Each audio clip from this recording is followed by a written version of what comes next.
നമസ്കാരം, ഇൻസൈഡിലേക്ക് സ്വാഗതം. ലബനാന് നേരെയുള്ള യുദ്ധസന്നാഹം ശക്തമാക്കി ഇസ്രായേൽ. അമേരിക്ക ഉൾപ്പെടെയുള്ള ലോകരാജ്യങ്ങളുടെ സമ്മർദ്ദങ്ങൾക്കിടയിലാണ് ഇസ്രായേലിന്റെ ഈയൊരു നീക്കം.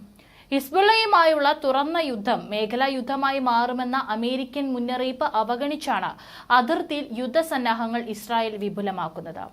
ഇസ്രായേൽ സുരക്ഷയുമായി ബന്ധപ്പെട്ട ഉന്നതതല സംഘം അമേരിക്കയിൽ വിദേശകാര്യ സെക്രട്ടറി ആന്റണി ബ്ലിങ്കൻ, ദേശീയ സുരക്ഷാ വിഭാഗം മേധാവി ജേക്ക് സള്ളിവൻ എന്നിവരുമായി ചർച്ച നടത്തിയെങ്കിലും വിജയിച്ചില്ലെന്ന് US മാധ്യമങ്ങൾ റിപ്പോർട്ട് ചെയ്തു.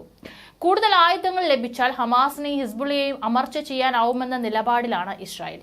ഇസ്രായേൽ സൈനിക കേന്ദ്രങ്ങൾക്ക് നേരെയുള്ള ഹിസ്ബുള്ള ആക്രമണത്തിന് പ്രത്യാക്രമണവുമായി ലബനാനിലെ അൽ ജബൽ, ത്വയ്ബെ, തലൂസ എന്നിവിടങ്ങളിൽ ഇസ്രായേൽ പോർ വിമാനങ്ങൾ ബോംബിട്ടു.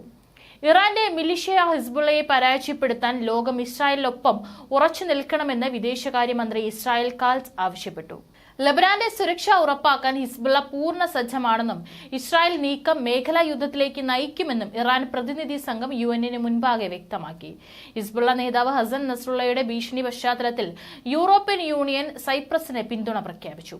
ഇതിനിടെ റാഫേൽ അഭയാർത്ഥി ക്യാമ്പ് ഉൾപ്പെടെ ഗാസയിലെ വിവിധ കേന്ദ്രങ്ങളിൽ ഇസ്രായേൽ നഗരമധ്യത്തിൽ 50-ലേറെ പേർ മരണപ്പെട്ടു. 100-ലേറെ പേർക്ക് പരിക്കുണ്ട്. വെസ്റ്റ് ബാങ്കിൽ 2 പലസ്തീനുകളെ സൈന്യം കൊലപ്പെടുത്തി. നിരവധി പേരെ അറസ്റ്റ് ചെയ്തു. ഗാസയിലേക്ക് സഹായം എത്തിക്കാൻ യാതൊരു നീക്കവും ഇസ്രായേലിന്റെ ഭാഗത്തു നിന്നും ഉണ്ടാവില്ലെന്നും യുനർവേ മേധാവി ഫിലിപ്പെ ലസാരിനി പറഞ്ഞു. അതേസമയം വെടിനിർത്തൽ ചർച്ചയിൽ പുരോഗതിയുണ്ടെന്ന് ഖത്തർ പ്രധാനമന്ത്രി വിദേശകാര്യമന്ത്രിയുമായ Mohammed bin Abdulrahman bin Jassim Al Thani മാൻഡ്രിസിൽ പറഞ്ഞു. പിന്നിട്ട ദിവസങ്ങളിലെ തിരിച്ചടി മറികടന്ന് വെടിനിർത്തൽ യാഥാർത്ഥ്യമാക്കാനുള്ള ശക്തമായ നീക്കം തുടരുമെന്നും അദ്ദേഹം വ്യക്തമാക്കി. ഇതിനിടെ പലസ്തീൻ രാഷ്ട്രത്തെ അംഗീകരിച്ച് അർമേനിയയും രംഗത്ത് വന്നു. അതേസമയം ഗാസ നയത്തിൽ പ്രതിഷേധിച്ച് US സ്റ്റേറ്റ് വകുപ്പിലെ ഉന്നത ഉദ്യോഗസ്ഥൻ രാജിവെച്ചു. US സ്റ്റേറ്റ് വകുപ്പിലെ Israel Palestine deputy assistant secretary Andrew മില്ലറാണ് രാജിവെച്ചത്. ഇത് ബൈഡൻ ഭരണകൂടത്തിന് പുതിയ തിരിച്ചടിയായി. സർക്കാർ പിരിച്ചുവിട്ട് തെരഞ്ഞെടുപ്പ് വേണമെന്ന് ആവശ്യപ്പെട്ട് ടെൽ-അവീവിൽ നെതന്യാഹുവിന്റെ സ്വകാര്യ വസതിക്ക് മുൻപാകെ ആയിരങ്ങൾ പ്രകടനം നടത്തി. ഇസ്രായേലിനുള്ള ആയുധങ്ങൾ തടയുന്നതായ നെതന്യാഹുവിന്റെ പ്രസ്താവനയെ വിമർശിച്ച് അമേരിക്ക രംഗത്ത് വന്നു. റാഫ് ഉൾപ്പെടെ ഗാസയിലുടനീളം ഇസ്രായേൽ ആക്രമണം തുടർന്നു. പിന്നിട്ട 24 മണിക്കൂറിനിടെ 35 പേർ കൊല്ലപ്പെടുകയും 100-ലേറെ പേർക്ക് പരിക്കേൽക്കുകയും ചെയ്തു. ഹമാസ് സൈനിക വിഭാഗമായ ലക്സാം ബ്രിഗേഡ് നടത്തിയ ആക്രമണത്തിൽ 5 സൈനികർക്ക് പരിക്കേറ്റതായും ഇവരിൽ 2 പേരുടെ നില അതീവ ഗുരുതരമാണെന്നും ഇസ്രായേൽ സൈന്യം അറിയിച്ചു. അതിനിടെ ലബനാനെതിരെ യുദ്ധത്തിൽ ഇസ്രായേലിലെ സൈനിക താവളം ഒരുക്കാൻ തുനിയുന്നതുമായ ഹിസ്ബുള്ള നേതാവ് ഹസൻ നസ്രല്ലയുടെ ആരോപണം തള്ളി സൈപ്രസ്. പ്രശ്നപരിഹാരമാണ് തങ്ങളുടെ ലക്ഷ്യമെന്നും ഇസ്രായേലിനെ സൈനികമായി പിന്തുണയ്ക്കുക ലക്ഷ്യമല്ലെന്നും സൈപ്രസ് നേതൃത്വം വിശദീകരിച്ചു. ചെങ്കടലിൽ ഒരു കപ്പൽ കൂടി ആക്രമണത്തെ തുടർന്ന് കടലിൽ മുങ്ങിയെന്ന് ഹൂതികളും അറിയിച്ചു. ഒരാഴ്ചയ്ക്കിടെ 6 കപ്പലുകൾക്ക് നേരെ ആക്രമണം നടത്തിയതായി ഹൂതികൾ അവകാശപ്പെട്ടു. അതേസമയം ഇസ്രായേൽ സൈനികൻ ലൈംഗികമായി ഉപദ്രവിച്ചതായി ഗാസയിലെ ഒരു മാധ്യമ പ്രവർത്തകയുടെ വെളിപ്പെടുത്തൽ.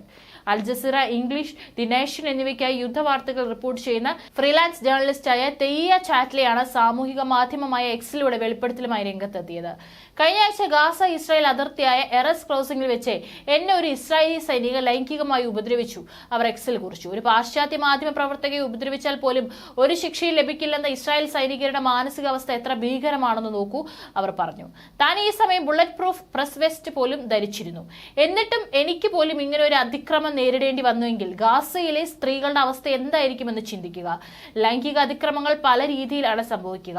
യുദ്ധഭൂമിയിൽ ചൂണ്ടിപ്പിടിച്ച വലിയ തൂക്കുമായി നിൽക്കുന്ന ഒരു ഇസ്രായേൽ സൈനികരരികെ നിങ്ങൾ ഒറ്റപ്പെട്ടെങ്കിൽ അത് പിന്നെയും ഭീകരമായിരിക്കും, അവർ കൂട്ടിച്ചേർത്തു. ലോകരാജ്യങ്ങളുടെയും ഐക്യരാഷ്ട്രസഭയുടെയും എതിർപ്പുകൾ അവഗണിച്ചും യുദ്ധ നിയമങ്ങൾ കാറ്റിൽ പറത്തിയും 8 മാസമായി ഗാസയിലും റാഫേലും ഇസ്രായേൽ സൈനികരുടെ കണ്ണില്ലാത്ത ക്രൂരതയും കൂട്ടക്കുരുതയും തുടരുന്നതിനിടെയാണ് മാധ്യമ പ്രവർത്തകയുടെ വെളിപ്പെടുത്തൽ കൂടി പുറത്തുവരുന്നത്. നേരത്തെ ഗാസയിലെ സ്ത്രീകളെ ഇസ്രായേൽ സൈന്യം ബലാത്സംഗം ചെയ്യുന്നുവെന്ന റിപ്പോർട്ടുകൾ പുറത്തു വന്നിരുന്നു. ഗാസയിൽ നിന്ന് പിടികൂടിയ സ്ത്രീകളെയും പെൺകുട്ടികളെയും ഇസ്രായേൽ സൈനികർ നഗ്നരാക്കി പരിശോധന നടത്തുകയും ബലാത്സംഗം ചെയ്യുന്നതായും ഐക്യരാഷ്ട്രസഭയുടെ വിദഗ്ധ സംഘമാണ് വ്യക്തമാക്കിയത്. സ്ത്രീകളെയും കുട്ടികളെയും അവർ അഭയം തേടിയ സ്ഥലങ്ങളിലോ പലായനം ചെയ്യുമ്പോഴോ ബോധപൂർവം ആക്രമിക്കുകയും നിയമവിരുദ്ധമായി കൊല്ലുകയും ചെയ്യുന്നതിന്റെ റിപ്പോർട്ടുകൾ തങ്ങളെ ഞെട്ടിച്ചുവെന്നും UN കീഴിലെ മനുഷ്യാവകാശ കൗൺസിലിന്റെ പ്രത്യേക നടപടിക്രമങ്ങളിലെ അംഗങ്ങൾ പറഞ്ഞിരുന്നു. മഴയിലും തണുപ്പിലുമെല്ലാം ഭക്ഷണം പോലും നൽകാതെ പലരെയും തടവിൽ പാർപ്പിച്ചിരിക്കുകയാണ്. ഗാസയിലെ സ്ത്രീകളെയും പെൺകുട്ടികളെയും മനുഷ്യത്വരഹിതവും അപമാനകരവുമായ പെരുമാറ്റത്തിന് വിധേയമാക്കുന്നു.